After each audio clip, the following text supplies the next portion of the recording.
Here's something that might shock you. One of America's most important news sources was on the brink of financial collapse, and most people didn't even know it existed. After months of what can only be described as a desperate public campaign, C-SPAN has finally secured lifelines from two streaming giants that could determine whether Americans continue to have unfiltered access to their government in action. YouTube TV and Hulu plus Live TV have both agreed to carry the cable satellite public affairs network, but this victory comes with a troubling backstory that raises serious questions about how we consume political information in the digital age. But here's where it gets controversial. Should private streaming companies have this much power over public access to government proceedings? The timing of these announcements couldn't be more critical. Just 2 months ago, C-SPAN made an unprecedented public appeal for broader distribution, something the traditionally behind-the-scenes organization had never needed to do before. Think about that for a moment. A network that has quietly documented every congressional hearing, every roll call vote, and every moment of political theater for nearly half a century was essentially asking for help to survive. The financial reality hitting C-SPAN reflects a broader crisis in how Americans access political information. The organization's revenue has plummeted dramatically, from a healthy $73 million in 2015 to just $46.3 million last year. That's a staggering 37% decline that would cripple most organizations. The math is simple and brutal.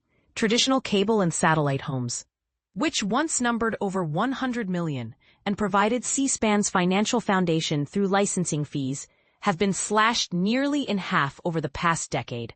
This wasn't just a business problem, it became a democracy problem. The U.S. Senate itself recognized the stakes when they passed a resolution in June explicitly calling on streaming services to prioritize C-SPAN distribution.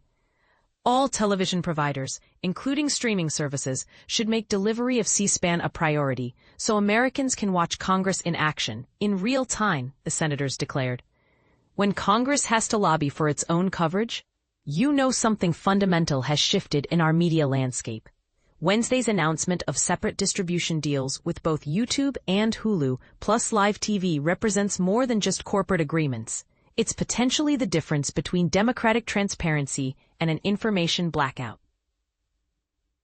These partnerships will expand what C-SPAN describes as unfiltered coverage of U.S. government to millions of subscribers nationwide, reinforcing the network's position as what they call an indispensable source of public affairs programming.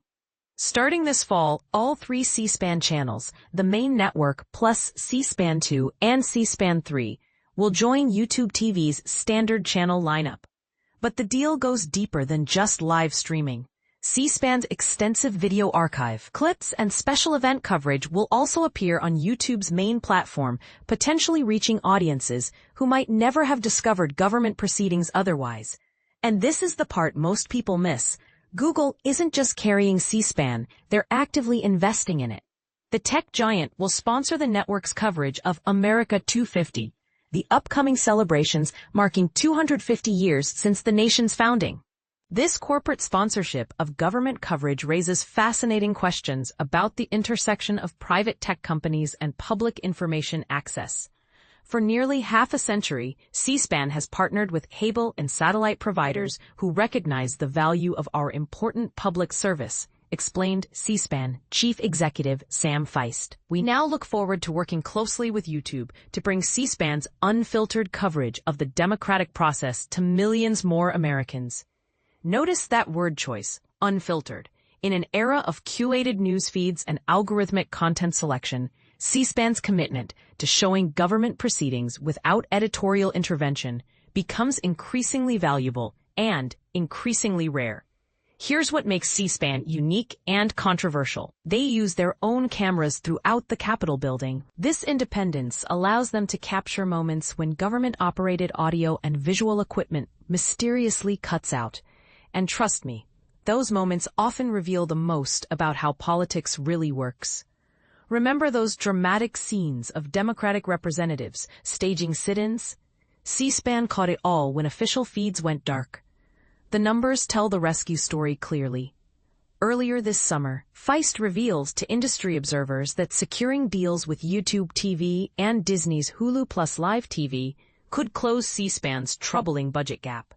With approximately 20 million households now subscribing to these virtual multi-channel video program distributors, that's industry speak for streaming TV services, the potential audience and revenue stream could stabilize C-SPAN's finances.